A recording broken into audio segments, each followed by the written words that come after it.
Sejam bem-vindos ao segundo capítulo da trilogia Pátria Educadora. Caso não tenham assistido o primeiro episódio, clique no link que está na descrição desse vídeo e assista gratuitamente. Esse e os outros 2 episódios dessa trilogia estão disponíveis na versão completa com mais de 40 minutos de conteúdo adicional. Para saber como assistir a versão completa, assiste essa introdução até o final. Quero lembrar vocês que esses 2 primeiros episódios são a pavimentação do terceiro filme, Guerra contra a Inteligência, onde vamos fazer uma denúncia contundente ao sistema de ensino brasileiro, mostrando por que estamos nos últimos lugares nos rankings educacionais.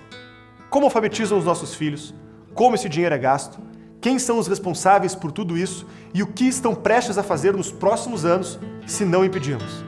Temos um forte compromisso com a cultura e a educação do nosso país. Por isso disponibilizamos esse conteúdo gratuitamente. Fazemos isso sem receber R$1 do dinheiro público, muito menos do YouTube.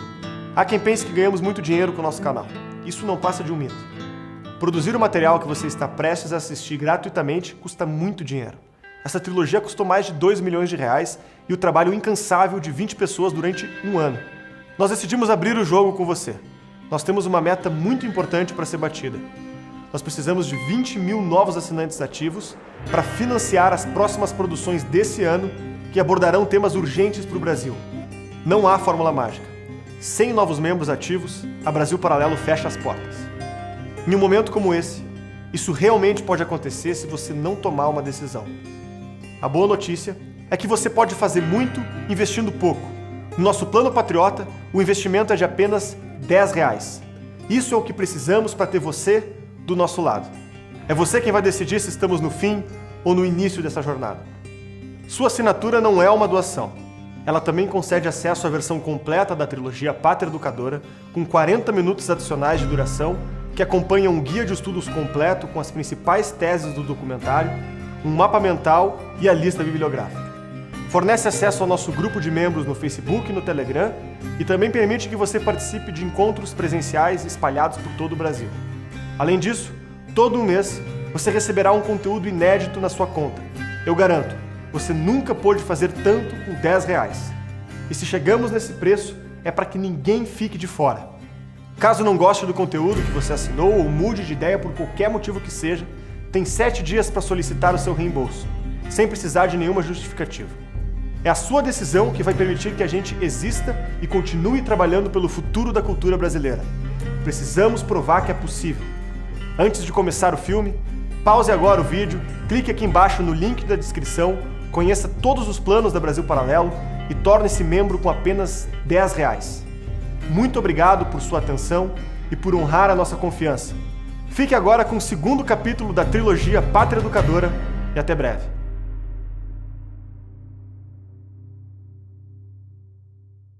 Eu estou absolutamente feliz por estar vivo ainda e ter acompanhado essa marcha da vontade amorosa de mudar o mundo, marcha dos reprovados, marcha dos que se rebelam, marcha dos que querem ser e estão proibidos de ser.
As ideologias políticas da Europa refletiam ao redor do globo.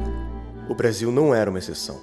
Um golpe militar derrubou a monarquia e na instauração da República foi tocado o hino da Revolução Francesa. Com dimensões continentais, o Brasil era administrado de forma federativa. Os estados tinham autonomia em relação ao governo central. Uma dessas autonomias era a política educacional. Cada estado decidia como funcionava seu sistema de ensino. Foi só quando Getúlio Vargas fez sua revolução que foram criados os ministérios que permitiriam ao governo central expandir seu controle. Um deles foi o Ministério da Educação.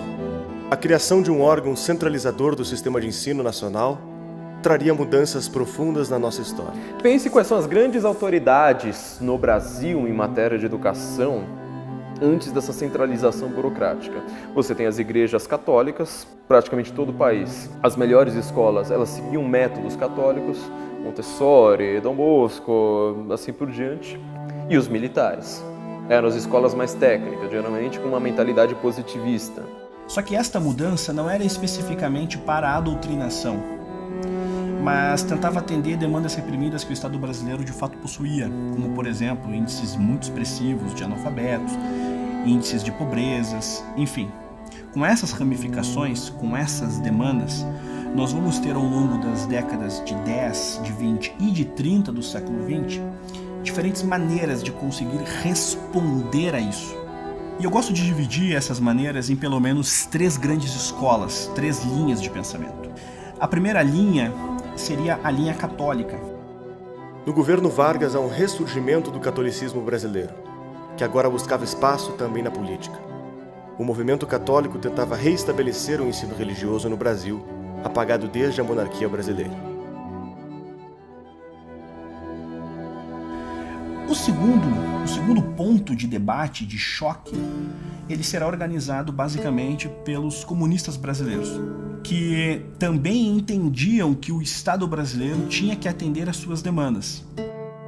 A doutrina marxista também marcava presença no país. Fundado em 1922, o Partido Comunista Brasileiro seguia à risca as diretrizes estabelecidas pela Internacional Comunista, organizando frentes políticas, militares e culturais que perseguiam a Revolução. Vejam que aqui há um paradoxo. Nós temos um marxismo no Brasil que formou-se a partir de um entendimento do papel do Estado. Ou seja, nós não vamos ter aquela linha clássica de Marx em que o Estado deve ser superado. Nós vamos ter no marxismo brasileiro o entendimento que o Estado deve operar a política brasileira, tendo em vista que o Brasil não atingiu ainda as condições ideais para a supressão do Estado. Então os comunistas aqui estarão, que se formaram tendo uma leitura muito precária de Marx. Ainda que com um certo talento individual, por exemplo, do professor Vicente de Souza, que era um lógico, latinista, enfim, figuras como, por exemplo, um Graciliano Ramos, um Drummond. Mas este comunismo brasileiro é um comunismo muito incipiente, ainda com uma visão muito precária, inclusive do próprio stalinismo, do próprio leninismo. Mas nós vamos ter uma outra escola que ganhará força de uma maneira progressiva. Esta a chamada Escola Nova. A democracia precisa renascer a cada geração, e a educação é a sua parteira. As antigas ideias de Hegel, de uma filosofia com forte presença do Estado, exerceram profunda influência no mundo todo. Um dos casos mais importantes é o do americano John Dewey, fundador da pedagogia da Escola Nova e entusiasmado leitor de Rousseau, Kant e Hegel.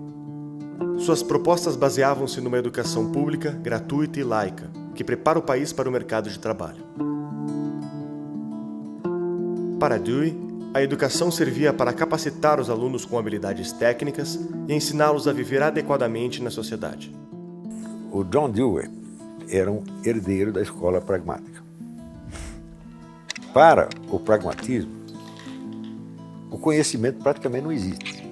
Só existem convenções. Então, qual é o sentido de um conceito, por exemplo? O sentido de um conceito é o sentido em que você vai usar o conceito. Então, se você define uma bola como isso, assim, assim, assim, não é porque a bola seja isso. É porque você vai usar a bola desta maneira. Tá certo? Então, tudo fica condicionado, vamos dizer, ao uso prático imediato. Então não há mais, a questão da veracidade não existe mais. Veracidade é apenas praticidade. A pedagogia da Escola Nova foi disseminada no Brasil por um de seus admiradores, Anísio Teixeira. A educação escolar é o processo pelo qual se distribuem adequadamente os homens pelas diferentes ocupações da sociedade. Influenciados pela filosofia de Dewey, um grupo de educadores brasileiros assina um manifesto para introduzir a pedagogia da Escola Nova no Brasil. Aquele documento que é o Manifesto dos Pioneiros da Educação Nova, ele, se você ler o texto, ele mostra várias tendências ali. Uma tendência muito forte é do Anísio Teixeira, defendia a ideia de uma educação pragmática, ligada ao trabalho, uma educação prática, etc. Então o Manifesto dos Pioneiros, ele junta um pouco essas ideias.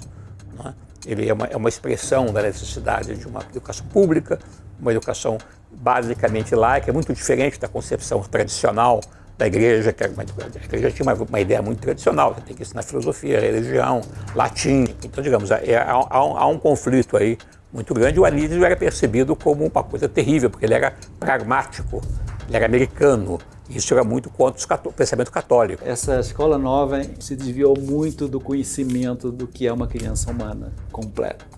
É um movimento meio sentimental de educar. O aprendizado tem que ser lúdico, a criança tem que aprender brincando. Enfim, é uma visão sentimental da educação que gera crianças tão muito fracas e se perde, vamos dizer assim, a busca do conhecimento e do estudo. Então, a escola nova é mais uma forma disfarçada de manipulação popular através dos sentimentos. É isso a educação da escola nova. Então, como é que você pode apoiar um movimento desse em que você percebe que justamente através desses movimentos houve um decréscimo cada vez maior das escolas e do aprendizado e dos resultados que estão aí para nos dizer o resultado dessa escola nova. Então, mas eu perguntei, e aí, a matemática, e aí a história, e aí a geografia, e o português? Isso aí não é tão importante mais, agora o importante é o método, não tanto o conteúdo. E quando o método começa a privilegiar o conteúdo, acaba a escola. Isso foi o que aconteceu com a escola nova.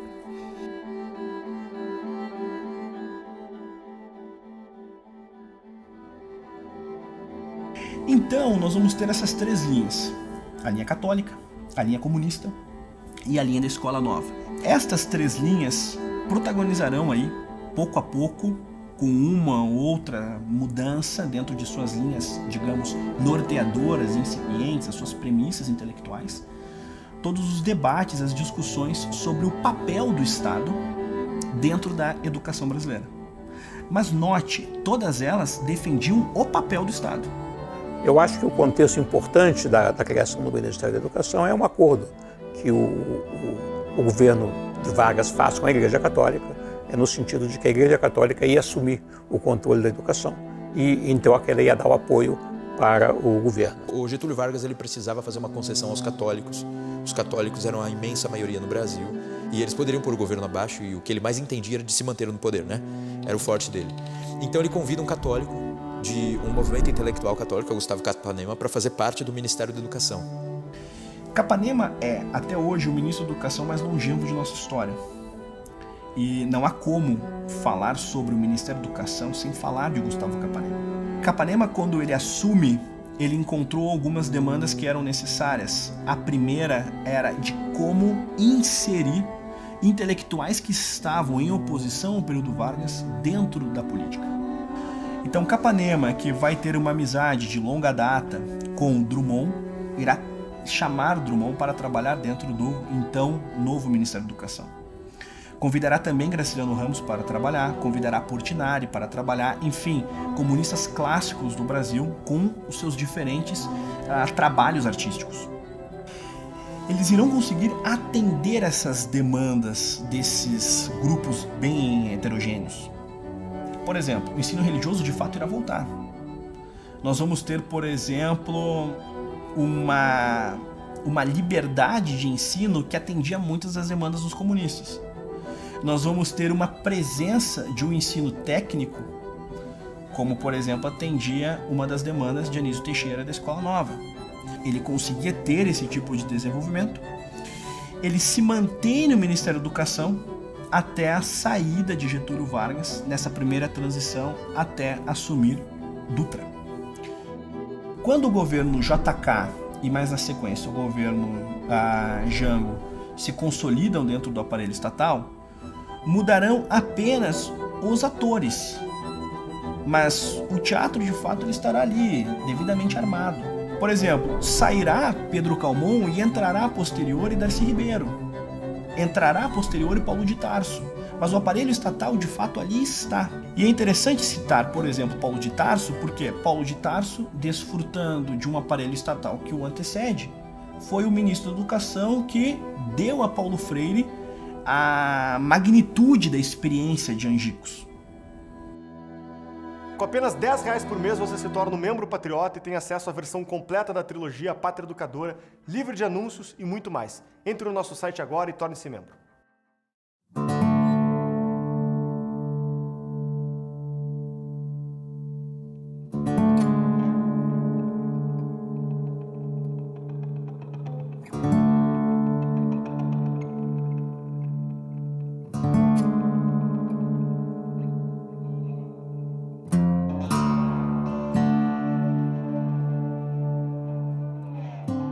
Em primeiro lugar, eu sou Paulo Freire, eu nasci no Recife há muito tempo atrás.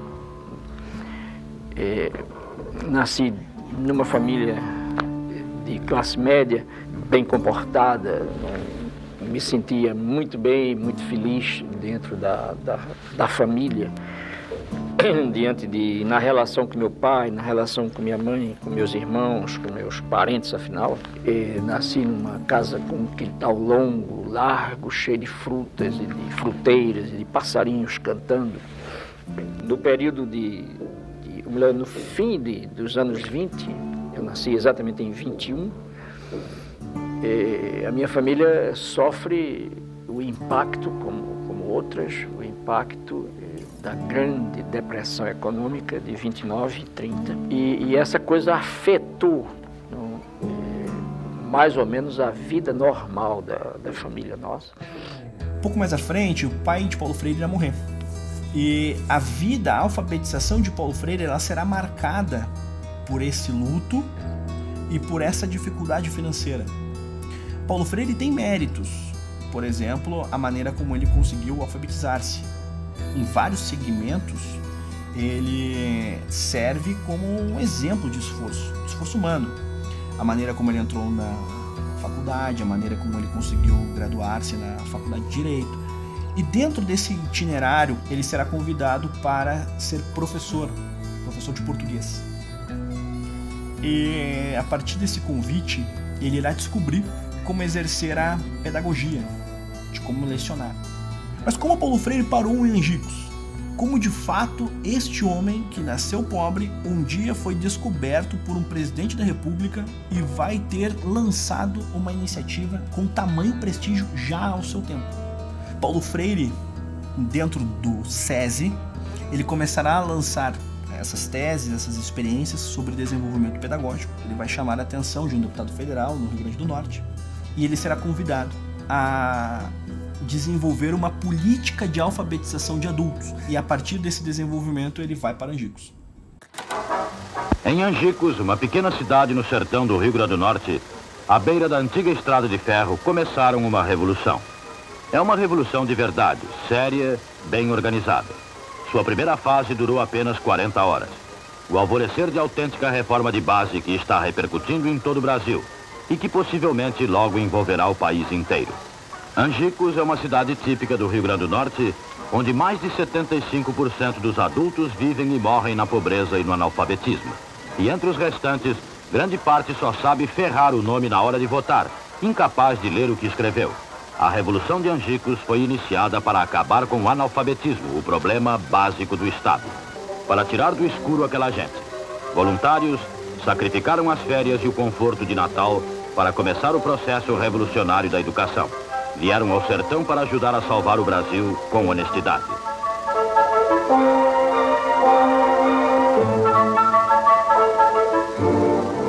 Convocaram os alunos e explicam que é possível ler e escrever com apenas 40 horas de aula e sem cartilha. Integraram-se no grupo, ouviram os seus problemas, recolheram um vocabulário básico da região, instalaram as salas de aula nas casas maiores Trouxeram cadernos, lápis, lampiões de querosene e também ânimo e a verdadeira esperança.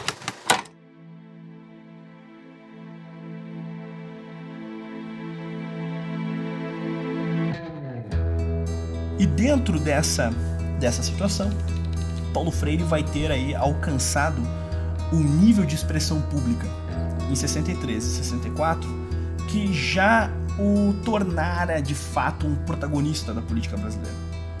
Porque note, o que é interessante é que na abertura de Angicos, o governador do Rio Grande do Norte lá estará, e no encerramento da experiência de Angicos nós vamos ter todos os governadores do Nordeste, mais a presença de João Goulart e também a presença de Castelo Branco, general, próximo presidente do Brasil. Ele, de fato, estará também na experiência de Angicos.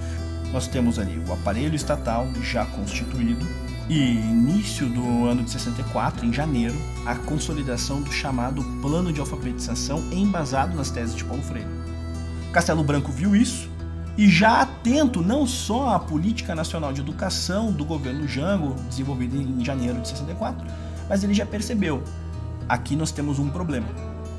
E eu sou, então, afastado da minha atividade da universidade, sou preso, afinal de contas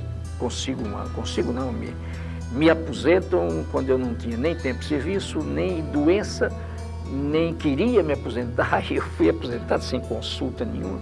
A ditadura considerou, a ditadura militar de 64, considerou, e não só considerou, mas disse por escrito, publicou, que eu era um perigoso subversivo internacional, um inimigo do povo brasileiro e um inimigo de Deus. Quer dizer, ainda arranjaram essa carga para mim de ser inimigo de Deus. Há um Paulo Freire que eu tendo a respeitar, tendo a entender melhor. É o Paulo Freire do começo de sua trajetória. Eu imagino que alguém com o perfil dele, vivendo onde viveu, convivendo com as lideranças políticas, conviveu no ambiente político e social e econômico do Nordeste brasileiro, com a presença de líderes de esquerda que foram significativos no seu tempo. Então eu não me surpreendo que alguém com a formação dele se deixasse seduzir pelo ambiente político da época, não é, para tomar um rumo à esquerda.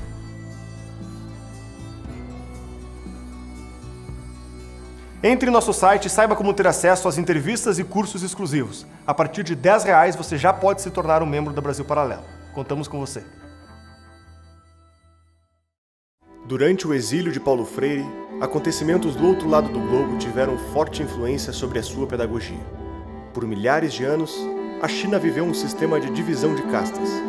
Até o ano de 1905, todos que quisessem ingressar na casta superior deveriam ser aprovados na prova imperial que permitia acesso aos cargos públicos. Foi a partir dessa herança que Mao Tse-tung ressignificou a dialética hegeliana, materializada por Marx e reinterpretada à luz de Lenin. Na sua obra A Contradição, Mao afirma que, na sociedade, as mudanças são devidas principalmente ao desenvolvimento das contradições que existem no seu seio, isto é, a contradição entre as forças produtivas e as relações de produção, a contradição entre as classes e a contradição entre o novo e o velho. É o desenvolvimento dessas contradições que faz avançar a sociedade. Mao observou que a natureza da revolução é a aceleração da história, que deveria ser feita através da manipulação dos contrários. Não apenas do conflito entre burgueses e operários, mas entre todas as contradições presentes na sociedade. Em posse dessas ideias, Mao Tse-tung liderou a Revolução Comunista da China, estatizando as fazendas do país e promovendo o trabalho forçado no programa chamado Grande Salto para Frente. A estratégia foi abandonada pelo fracasso que resultou na maior crise já alastrada pelo país, matando milhões de pessoas de fome, expandindo o hábito de comer insetos e cachorros para poder sobreviver e enfraquecendo o apoio ao Partido Comunista. Foi quando Mao deu início à Revolução Cultural Chinesa, alegando precisar limpar os hábitos que perpetuam a velha cultura da China e não permitem que a revolução prospere. A Revolução Cultural Chinesa consistia justamente na troca de todo um sistema educativo por outro, né? E os agentes iniciais de transformação foram os próprios estudantes. Eles foram incentivados a contestar os próprios professores, a ridicularizar os professores, né? E fazer com que houvesse essa pressão, né, interna para a transformação do sistema educativo. A ideia era que, daquele sistema tradicional, o sistema chinês adotasse um sistema moderno, europeu de caráter marxista.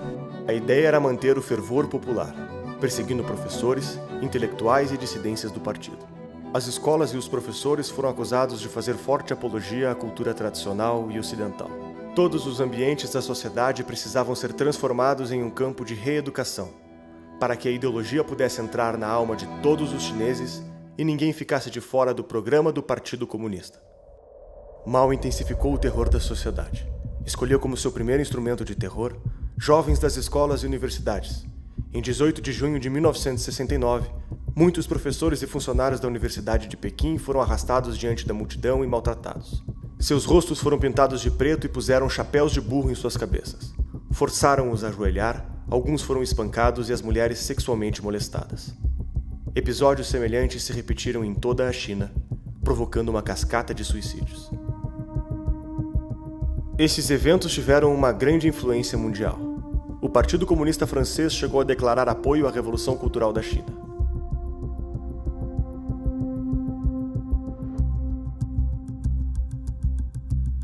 A ideia de uma revolução cultural já vinha sendo gestada no movimento comunista desde o final da década de 20, quando pensadores começaram a observar os rumos da ditadura stalinista na União Soviética e repensar o marxismo. Grupos de intelectuais discutiam a diminuição dos argumentos econômicos e a adesão pela reforma daquilo que entendiam como verdadeiro motor da história, a cultura. Com a disseminação da Revolução Cultural Chinesa, essas ideias ganharam exemplos práticos e entusiasmaram parte da intelectualidade europeia. A França vivia a década do pós-guerra e seu presidente sofria duro enfrentamento da oposição socialista. Foi em 1968 que a história da educação marxista sofreu seu ponto de inflexão.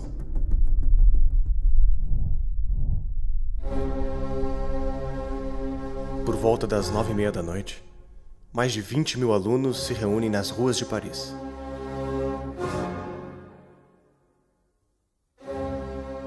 O clima de revolta insufla os ânimos.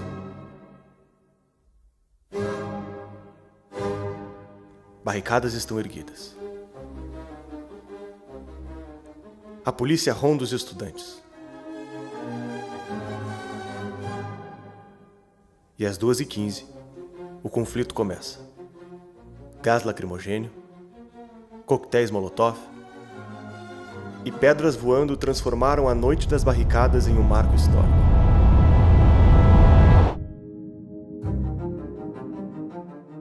Estudantes denunciavam o capitalismo e reivindicavam reformas nas universidades.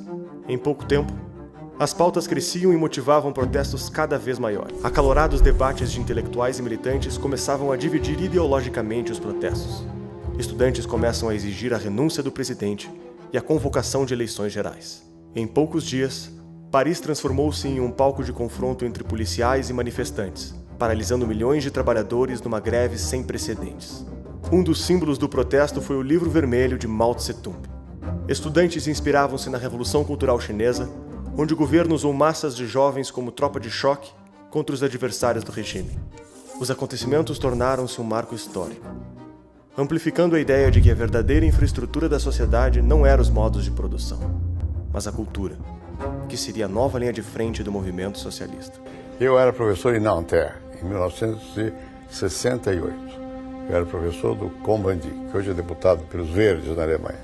Ele foi o símbolo daquele negócio, ele e outros lá, daquele negócio. Aquilo me chamou muita atenção, porque de alguma maneira ali você via uma sociedade que queria mudar e não era em função do que nós tínhamos aprendido a vida inteira, só da luta de classe, como motor da história. Ali era uma crise, ao mesmo tempo, havia luta sindical e tal, mas era ao mesmo tempo uma crise cultural, existencial.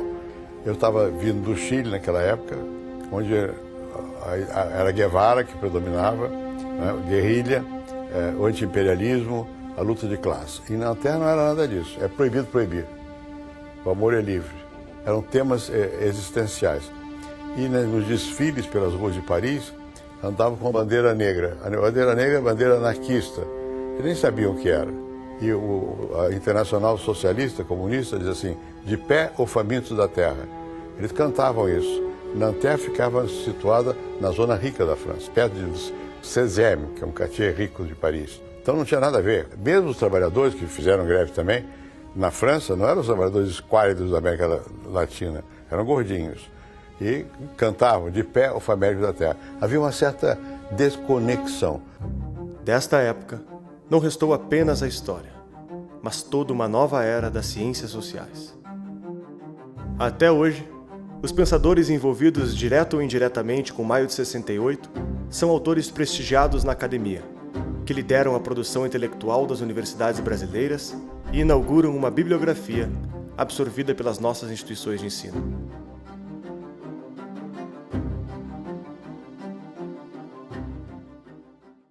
The sign of success of 68 is that invisible.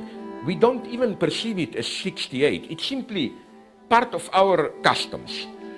The other thing is that 68 was the last big attempt of questioning the fundamentals of our way of life, like, is capitalist system the ultimate horizon? 68 was the last moment when people, not just 10 surviving Marxist dinosaurs, were asking this question. 68 fue un movimiento anárquico de destrucción de la autoridad, de las jerarquías, en nombre de un ideal que parecía muy generoso, que era la igualdad, ¿no? Había que respetarlo todo, había que desaparecer toda forma de jerarquías que estableciera una superación, una discriminación, una calificación de las culturas o de los saberes. Pero ese ideal generoso, ¿en qué se ha traducido? Se ha traducido en una confusión en la que ya es muy difícil hacer ningún tipo de calificación o clasificación de la obra artística, por ejemplo, pero también de los sistemas de pensamiento e incluso de los valores morales, de los valores cívicos. Y eso nos ha llevado a la extrema, digamos, confusión que caracteriza a nuestra época. For a start, the thing that most struck me about those students in the street was the sentimentality of their anger. It was all about themselves. It wasn't about anything objective.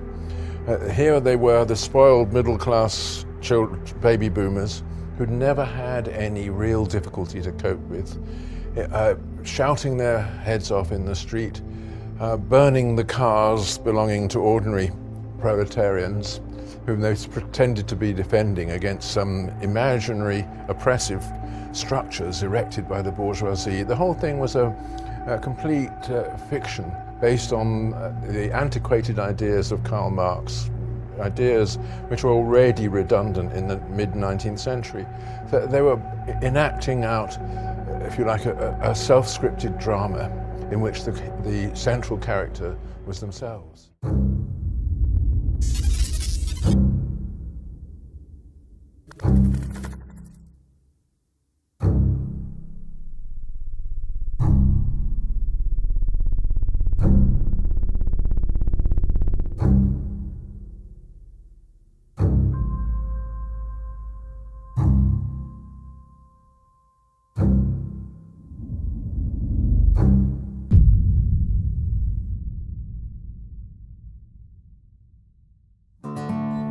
Na verdade, a primeira vez que eu li Paulo Freire foi no intercâmbio que eu fiz no Japão. E era uma professora americana que dava uma matéria de educação e ela recomendou que a gente lesse o Pedagogy of the Oppressed. E era o livro principal, né, da matéria dela sobre educação. Mais recentemente, pelo meu interesse em educação, eu voltei um pouco a ler Paulo Freire. E o que me chocou dessa vez é que o Paulo Freire é completamente honesto, aberto e explícito acerca da politização da sala de aula. As pessoas não têm noção do que é verdadeiramente a obra de Paulo Freire. O Paulo Freire ele é um desses símbolos, né, um desses intelectuais que acabou virando uma bandeira e as pessoas olham para o Paulo Freire e imaginam o que elas querem imaginar. Como ele sempre disse, ele nunca teve a pretensão de ser original. Então, ele consolidava experiências pedagógicas de diferentes tempos, de diferentes pedagogos. O método Lauba, que nós vamos ter a presença de Anísio Teixeira dentro de seus ensinamentos, nós vamos ter uma leitura de Sartre, desses movimentos e desses intelectuais que conseguiram alcançar alguma espécie de prestígio em nível mundial. E Paulo Freire será um leitor voraz desses homens e aplicará ao seu modo uma leitura de um marxismo um tanto quanto vulgar. Ele vai substituir o oprimido do processo do trabalho e irá entender o aluno como aquele que está oprimido dentro do processo de alfabetização. As pessoas tendem a achar que Paulo Freire é simplesmente uma pessoa generosa, que se importa com os alunos, que se importa com a autonomia do pensar, que se importa com a conscientização, né? E tomadas assim soltas, ninguém é contra isso, né? Ninguém é contra a conscientização, ninguém é contra a autonomia do aluno. Mas quando você vai analisar a obra do Paulo Freire, você vê que ele não fala de uma conscientização qualquer. Ele não quer realmente uma conscientização do aluno para que o aluno, com autonomia, possa formar sozinho a sua própria visão de mundo. Ele não quer isso. Para Paulo Freire, a conscientização, né, a autonomia do pensar, é baseada no que ele chama de pensar certo, que é fundamentalmente uma filosofia anticapitalista, antiliberal e a favor da consciência revolucionária, como ele mesmo chama. Paulo Freire diz assim, na página 58, como poderiam os oprimidos dar início à violência se eles são o resultado de uma violência?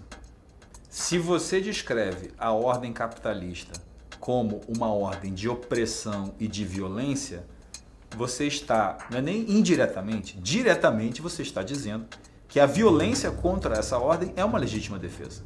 E na página 233, que para mim é uma das frases mais macabras de Paulo Freire, ele diz assim: a revolução é biófila, é criadora de vida, ainda que, para criá-la, seja obrigada a deter vidas que proíbem a vida.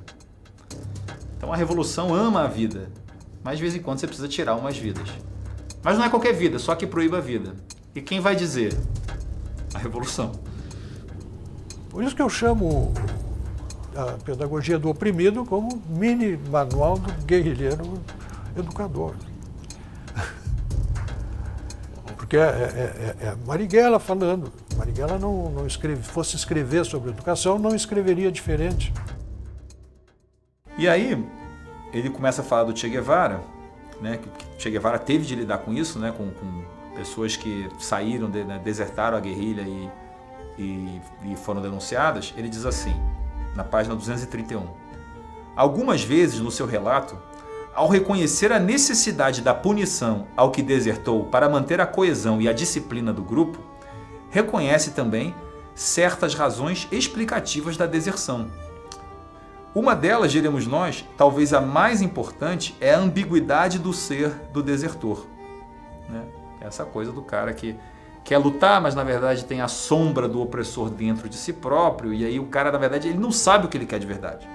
Então ele precisa do Paulo Freire, ele precisa dos educadores, ele precisa da liderança revolucionária que vai dizer o que ele precisa. E para dar o contexto desse episódio aqui, que Paulo Freire se refere a Che, né, ele é um episódio da época da guerrilha, em que havia um soldado do grupo de Che Guevara, chamado Mongo, que fugiu, né, que desertou, e aí dois soldados foram mandados para tentar recuperar, resgatar ou encontrar essa pessoa, né? E aí uma dessas duas pessoas quis desertar também e comentou com a outra. E aí essa outra pessoa assassinou essa pessoa que quis desertar, e aí o Che Guevara reúne a tropa para explicar a necessidade de você punir com a morte as pessoas que desertassem a guerrilha. Quando Che Guevara discursou na ONU, ele deixou bem claro que fuzilava e que continuaria fuzilando.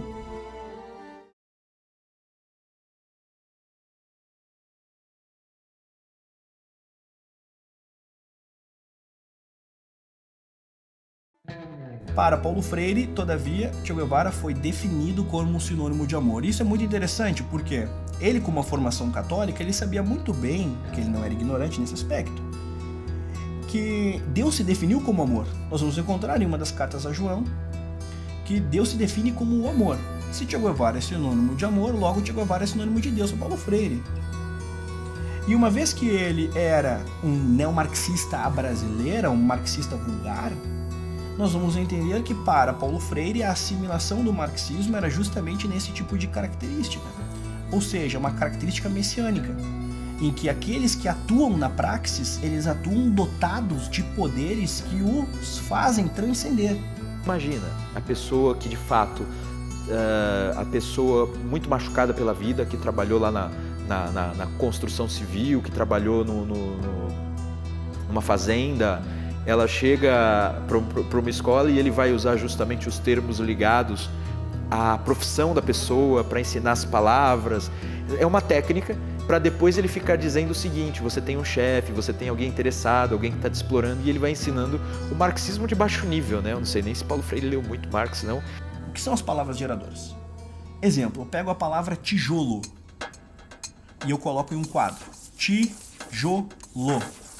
E eu começo um processo de apagar sílabas e letras e vou estimulando que os alunos acessem o que está faltando, acessem os sons, enfim. É uma maneira particular de trabalhar a escrita com a leitura e com a memória fotográfica dessas experiências. Só que o método de Paulo Freire, ele não para necessariamente na apresentação da palavra geradora. A palavra geradora, ela é essencialmente aquilo que parte da realidade do próprio aluno. Mas o método de Paulo Freire, ele deve partir da palavra geradora e acessar a conscientização, ou seja, tijolo. Aí você pergunta enquanto professor, o que você faz com tijolo? Aí o seu aluno, por exemplo, ele é pedreiro. E você começa a conversar. E daqui a pouco você está falando sobre salário, o quanto que ele é explorado. Então as palavras geradoras, elas servem para atingir um nível de consciência social. Toda a sua ideia é uma tomada de consciência do mundo. Por isso que ele fala em pedagogia do oprimido. Quer dizer, você precisa ter aquela Klassenbewusstsein, né? A consciência de classe de que fala o Marx. Quer dizer, se você é um proletário, você não está fazendo a revolução porque você tem a ideologia capitalista. Assim que você conscientizar todo o proletário, vai todo mundo pegar a foice e sair degolando o patrão. A revolução será inevitável. Então, dessa maneira, o Paulo Freire constrói essa conexão entre uma atividade que seria meramente pedagógica até o exercício político em sala de aula. E eu acho que, inclusive, daí, é dessa ponte que ele constrói, que vem a grande fama e a grande aceitação do Paulo Freire. O Paulo Freire, ele constrói essa estrada para dar legitimidade à politicagem que o educador progressista já queria fazer antes. Ele cria um álibi, ele cria um pretexto para você poder falar de política dentro da sala de aula. Esta dialética partia de um ponto fundamental: a alienação. Este aluno alienado é o aluno que carrega um hospedeiro burguês. E cabe ao professor retirar este hospedeiro, dar consciência para aquele aluno, independentemente da classe social desse aluno. O Paulo Freire introduz o conceito de consciência crítica. E essa palavra crítica vira uma moda. A partir daí você vai vendo as pessoas serem reputadas por inteligentes, gritando, reclamando de problemas políticos. O Adler diz claramente, a crítica é uma terceira etapa. A primeira etapa você tem uma visão panorâmica. Você entende o quadro. A segunda etapa você analisa, você entende partes constituintes, detalhe por detalhe. Só numa terceira etapa você vai criticar. O Paulo Freire, ele vende a ilusão de que basta você entender que alguém te explora e começar a vociferar isso em público que você é inteligente. E aí você vê muita gente ficando crítica, sem ter entendido. O que acontece é que Paulo Freire vai ter uma leitura muito particular de Rousseau, e dentro dessa confusão do Emílio de Rousseau em Paulo Freire, nós teremos, com um pouco mais de Emmanuel Mounier, com este neomarxismo vulgar, uma visão que o professor deve ser um facilitador, não para uma aprendizagem do que há de mais alto, mas para a obtenção de uma consciência social. Se existe alienação, e a escola deve exercer um papel sine qua non para transformar este alienado em agente da praxis, logo este aluno deverá agir na sociedade, seja esta sua família ou ambiente civil, o ambiente público, o ambiente comum. A revolução cultural toma a sociedade em reconstrução em sua totalidade, nos múltiplos quefazeres dos homens, como campo de sua ação formadora.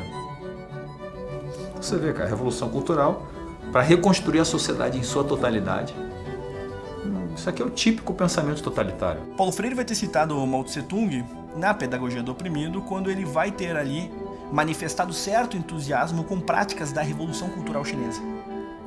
A conhecida frase de Paulo Freire, de que não há saberes que sejam definidos como errados, é uma frase que, dentro do conjunto intelectual de Paulo Freire, ela apresenta uma incoerência. Paulo Freire não respeitava os saberes que ele entendia como burgueses. Comportamentos, envolvimentos com certos tipos de artistas. Para Paulo Freire, e ele cita nominalmente Beethoven, Beethoven representa um comportamento burguês. Então, para Paulo Freire, na verdade, há saberes sim que merecem destaque e outros que merecem correção.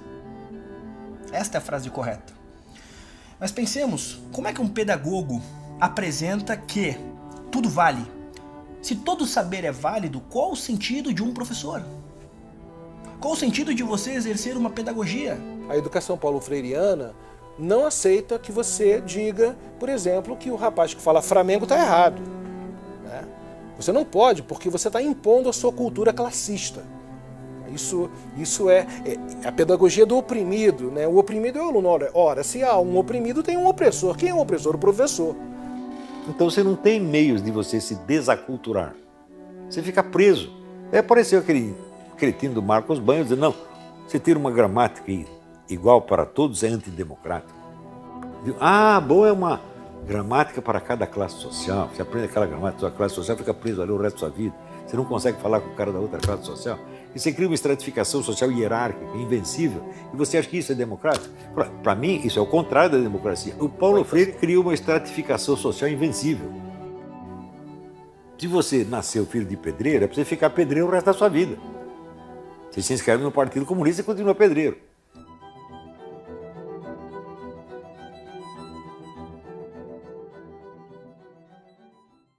A primeira vez que eu li a carta de despedida de Machado de Assis a Nabuco, eu estava em um trem lotado, e eu comecei a chorar.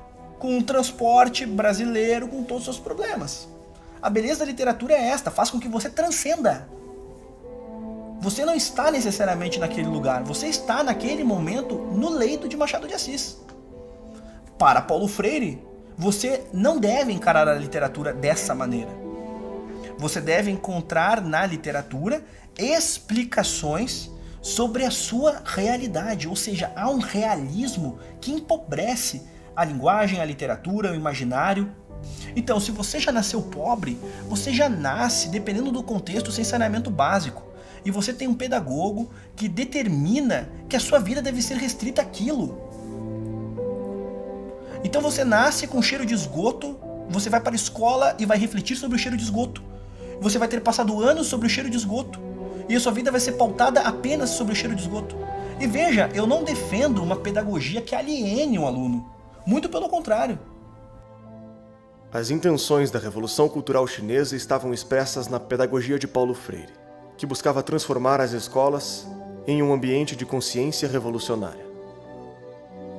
Todos os professores deveriam pensar sobre isso. Olha, quer sejam freirianos ou não, mas ele tinha um convite para ir para a Europa e ele tinha um convite para ir aos Estados Unidos.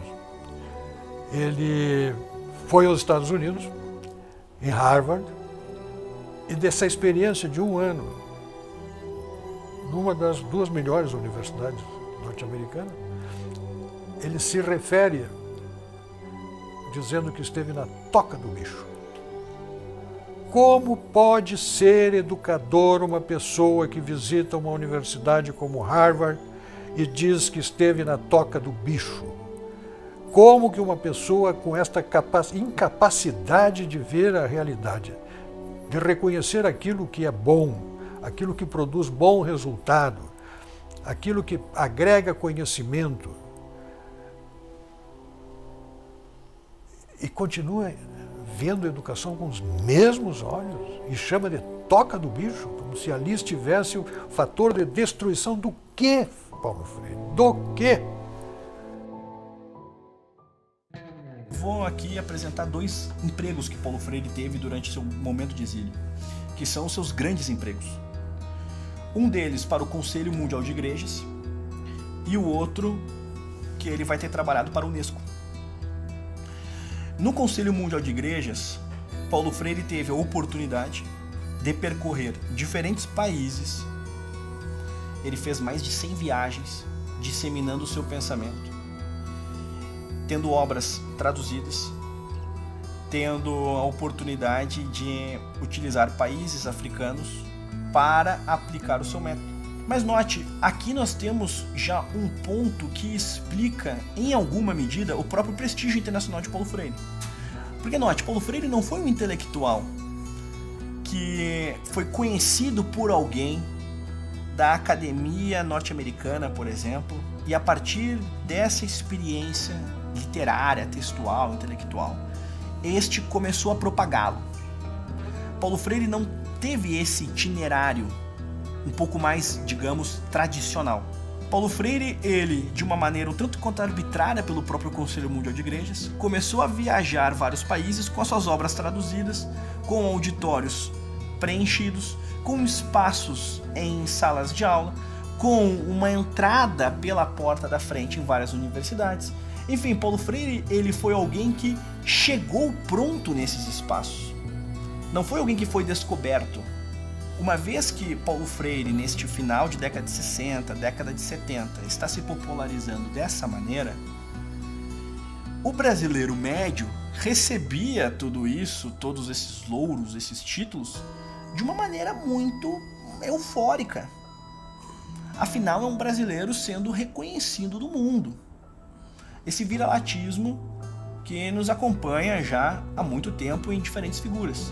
E como o próprio Nelson Rodrigues mesmo colocou, o brasileiro buscaria um prêmio Nobel até a nado, porque brasileiro gosta de canudo, né? Gosta de título. Enquanto Paulo Freire esteve no exílio, os militares acentuaram o papel do Ministério da Educação, que nasceu em um espaço ditatorial, em uma ditadura muito mais severa que a que o Brasil experienciou com os militares do poder. Então aquilo que outrora existiu no aparelho estatal de Getúlio Vargas, com a sucessão do Estado Novo, com a presidência de Dutra e com todos aqueles que vieram na sequência, até chegarmos, por exemplo, em Figueiredo, nós vamos ter um Brasil ainda mais tentacular, inclusive na parte da educação. Com a promessa de espantar as ameaças comunistas do país, os militares seguraram o governo do Brasil em suas mãos durante 21 anos. Com o total desgaste das Forças Armadas, a esquerda universitária assumiu um protagonismo que até então não conhecia. Ao longo do período militar, ao longo do regime, lentamente as estruturas educacionais foram sendo aparelhadas. Não havia concurso público, os professores eram convidados nas universidades e tal. Quando eu ingressei na universidade em 81, ainda no que foi chamado de extensão lenta e gradual, né, eu já tive professores na Santa Úrsula que faziam uma doutrinação bibliográfica. Por exemplo, eu fui doutrinado na universidade a não ler de modo algum Gilberto Freire, porque ele havia defendido a ditadura. Então, o professor em sala de aula, ainda no regime militar, não, vocês não leiam Casa Grande Senzala. Evidentemente, você tem a repressão. Não é? Quer dizer, você tem o decreto 477, que já chamava, que é um decreto-lei que ele criava um clima de muita perseguição em cima de estudantes que podiam ser demitidos, expulsos das universidades, professores. Você tem muitas cassações de professores que são postos para fora da universidade por ratos do governo. Eu acho que o domínio da esquerda nas universidades se caracterizou de forma mais evidente a partir da Guerra Fria, assim, que aqui no Brasil significou a ditadura, que foi a Guerra Fria no Brasil. Agora, se você for para trás, se você for para a Europa, por exemplo, e você pensar antes da Segunda Guerra Mundial, por exemplo, no período entre as duas guerras, em que você já tem, grosso modo, as ciências humanas, já era parceira do projeto soviético, inclusive teve gente como Sartre, Simone de Beauvoir, ficou defendendo a violência soviética anos e anos, porque quando veio a Guerra Fria, na Europa, a maior parte dos intelectuais estava do lado da União Soviética. Então, assim, não foi propriamente a ditadura que inventou o intelectual de esquerda. Não tiveram a percepção que o ovo da serpente se encontra na educação. O Brasil tem uma longa tradição de esquerda, desde o início do século com os anarquistas, desde a década de 30 com a expansão do comunismo, da União Soviética, né? A história registra espiões enviados ao Brasil para participar da Revolução, houve a intentona comunista e tal. Mas a coisa se intensificou, de fato, no início da década de 60. A grande revolução cultural, né? É proibido proibir, de Paris e tal. E aqui no Brasil foi decidido pelas esquerdas esse ataque à educação, à cultura. Enquanto Paulo Freire esteve fora do Brasil, seus textos aqui circularam. Ele foi alçado a um protagonismo ainda maior pelo Conselho Mundial de Igrejas no exterior. Então, censurado no papel, sim. Todavia, na prática, na realidade, não era o que acontecia. E ficaram tanto tempo no poder com a justificativa de limpar o Brasil, em aspas, do comunismo, e deixaram tudo preparado para os comunistas, né? É absolutamente falso dizer que as nossas Forças Armadas libertaram o Brasil do comunismo. Absolutamente falso. E foi exatamente um período de infiltração, onde efetivamente começou a tomada do espaço acadêmico brasileiro, especialmente nas universidades federais, por intelectuais de esquerda. Muitos que saíram daqui, por motivos políticos, foram fazer seus cursos na Europa, se especializaram, voltaram e passaram a ocupar cátedras aqui. Ele vai ter se popularizado de uma maneira bastante expressiva, como raríssimos intelectuais no Brasil conseguiram de fato ser assim. Ele era um intelectual público de muito prestígio, com uma comunicação com jovens muito acentuada. Ele tinha uma relação direta e indireta com muitos constitucionalistas da Constituição de 88. Enfim, Paulo Freire tinha uma leitura política muito bem acabada, que ele desenvolveu em parceria com homens como José Dirceu, Lula, Frei Beto, Dom Paulo Evaristo Soares. Quando Paulo Freire volta ao Brasil, Fernando Henrique Cardoso disse: alguém precisa contratá-lo, alguém precisa. Paulo Freire foi contratado pela Unicamp, foi contratado pela PUC. A PUC, quem o contratou? Dom Paulo Evaristo Soares, que é um dos maiores disseminadores da teologia da libertação no Brasil. E Paulo Freire, ele não vai mais interpretar a pedagogia brasileira, ele vai envolver-se. E esse envolvimento se acentua com a fundação do próprio Partido dos Trabalhadores. Pela primeira vez eu me senti à vontade dentro de um partido cujo sonho coincide com os sonhos antigos meus. E eu costumo sempre dizer que eu esperei um largo tempo de minha vida pelo PT. Narra a viúva de Paulo Freire que o Lula sempre reconheceu que Paulo Freire é um dos fundadores mais importantes da história do PT. O que nós vamos ter? 85, processo de redemocratização, o PT já é um partido de fato consolidado. E com as eleições de 88, nesse limiar 89, Erundina vence em São Paulo e ela convida... Paulo Freire foi secretário de Educação da Luísa Erundina. Seu grande maior legado é a coisa de que a esquerda mais tem vergonha em todo o Brasil: a aprovação automática. Quer dizer, mesmo que você não tenha aprendido nada, você sai da primeira série e vai para a segunda. Você sai da segunda e vai para a terceira. Assim você chega na oitava com conhecimento de primeira série e está sendo aprovado e sendo aprovado assim por diante. E dentro dos alunos mais celebrados de Paulo Freire na execução da Secretaria de Educação, nós vamos ter ele alçando Mário Sérgio Cortella, Marta Suplicy e outros. Marta Suplicy também foi prefeita de São Paulo.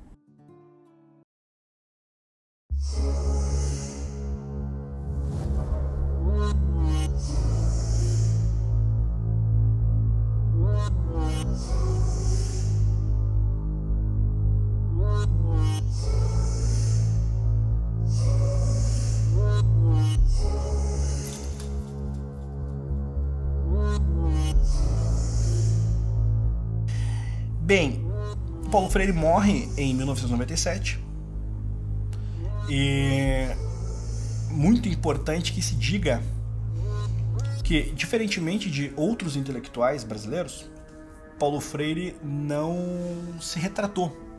As posições que ele tinha politicamente, ele basicamente as manteve por inteiro. Nós vamos encontrar em ecos laterais algumas críticas ao stalinismo. Todavia, Paulo Freire morreu entendendo Che Guevara, por exemplo, como sinônimo de amor. Ele morreu entendendo que a Revolução Cultural Chinesa foi uma boa tentativa de aplicação pedagógica. E por que eu digo isso? Principalmente no exemplo de Cuba. Porque Paulo Freire tinha uma viagem marcada em 97 para revisitar Cuba. E a impressão que Paulo Freire tinha em 97, segundo seus próprios biógrafos de maior prestígio, por exemplo, o próprio Sérgio Haddad, Paulo Freire em 97 entendia Cuba como um país sem desigualdade, como um país com excelentes índices em educação, enfim. É claro que as experiências feitas pelos países comunistas simultaneamente desmentiam o discurso.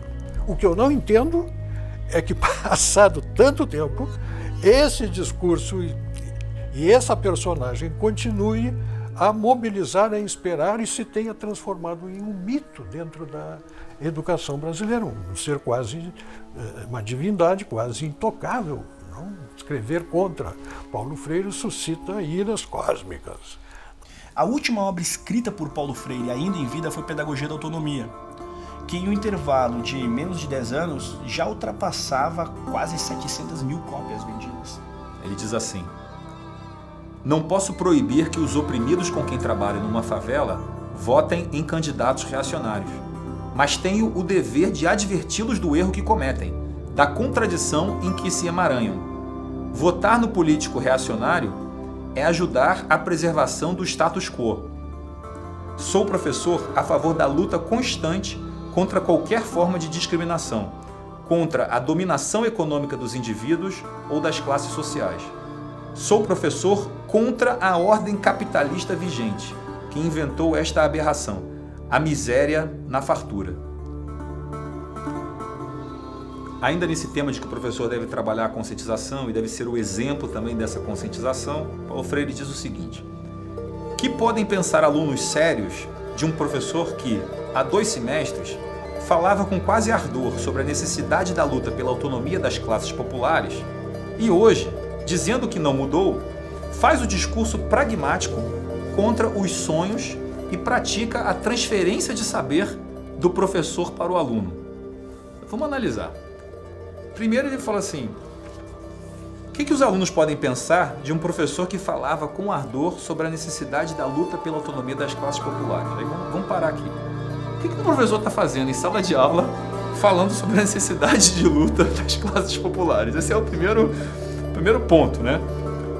E o segundo ponto é o seguinte: é esse professor dizendo que nada mudou, agora faz o discurso pragmático contra os sonhos e pratica a transferência de saber. Quer dizer, e agora está ensinando. olha assim, a inversão completa. Quer dizer, ele está criticando o professor que resolveu parar de falar de política e ensinar.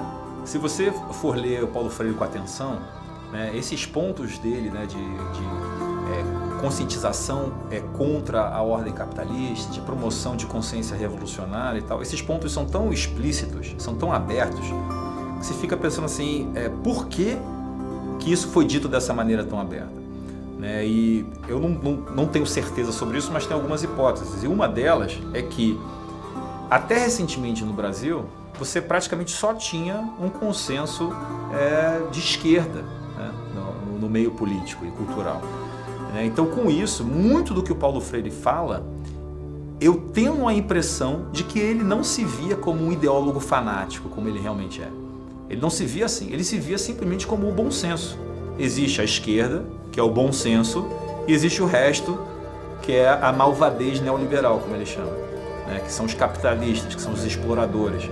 O capitalismo mata as pessoas, o capitalismo é a exploração, o capitalismo, né, provoca, vamos dizer, a miséria na fartura, como ele diz. Então, acho que essa é uma hipótese para explicar por que vamos dizer, essa ideologia tão explícita, misturada com o que deveria ser uma proposta pedagógica. Ele em nenhum momento escondeu o que ele pensava. Ele não foi alguém subjetivo em que você tinha que acessar camadas de sua personalidade para entender o que ele de fato pensa sobre as coisas. Não, ele foi explícito.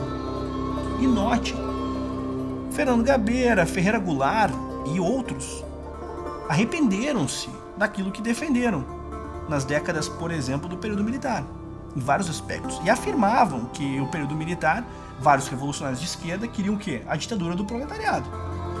Paulo Freire, diferentemente destes homens e de outros, ele em nenhum momento se retratou. Cabe a pergunta: como a pedagogia do oprimido é lida com tamanha apologia a criminosos e as pessoas passam por estes textos de uma maneira tão indiferente? Tão indiferente. Note, você pode até ter uma visão de que o Estado deve participar da educação, que o MEC é fundamental, você pode ter uma visão à esquerda, você pode ter uma visão seja o que for. Agora, você passa impune a um homem que justificava a revolução, que chamava Che Guevara de sinônimo de amor, que justificou a revolução cultural chinesa. Você passa impune por isso? Impune? Coloque-se no lugar de um desses homens que de fato, ao longo das décadas, sofreram com esse tipo de tirania, com essas tiranias. A própria ideia de discutirmos Paulo Freire, ela já é em si um problema. Porque note, ele defendeu genocidas e morreu defendendo genocidas. Ele tem uma escultura ao lado da escultura de Mao Tse Tung. Qual o mérito nisso? Você tem uma escultura ao lado de Mao Tse Tung, e esta escultura é celebrada por muitos freirianos. Eu teria vergonha do meu maior intelectual, do meu símbolo pedagógico, ter uma escultura ao lado de Mao Tse Tung, o maior genocida da história da humanidade. O maior genocida da história da humanidade. Isso é bom de ser dito sempre. E é celebrado como se fosse o maior gênio da pedagogia que o Brasil foi capaz de produzir e ainda é capaz de produzir. Porque ele é tratado de modo quase insuperável. Ouse questioná-lo. Que intelectual é este que você não pode questionar? Que trabalho intelectual é este que você não pode questionar? Paulo Freire questionava Beethoven, questionava Platão, mas o seu pensamento não pode ser questionado. Se fôssemos um país saudável, reitero isso, Paulo Freire não seria debatido. Debateríamos o quê? Entendimentos sobre sistemas pedagógicos, sobre o papel do Estado na educação, enfim, debates elevados sobre temas elevados. Ele é debatido porque somos um país socialmente doente.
Espero que você tenha gostado do filme. Não esqueça de assistir o 3º episódio da série, A Guerra contra a Inteligência. Lembrando, assista a versão completa e livre de propaganda com mais de 40 minutos de conteúdo extra. Basta se tornar um membro patriota da Brasil Paralelo. Para produzir a série que você está assistindo agora, foi necessário investir mais de R$2 milhões, o trabalho árduo de mais de 20 pessoas durante 1 ano. Você assistiu de graça porque queremos chegar no maior número de pessoas possível. E temos a confiança de que uma pessoa como você, que assistiu o conteúdo até o final, está consciente do assunto e pode investir em cultura. Clique no link da descrição desse vídeo e conheça os planos da Brasil Paralelo. Torne-se membro a partir de R$10 e tenha acesso ao nosso conteúdo exclusivo. Até breve.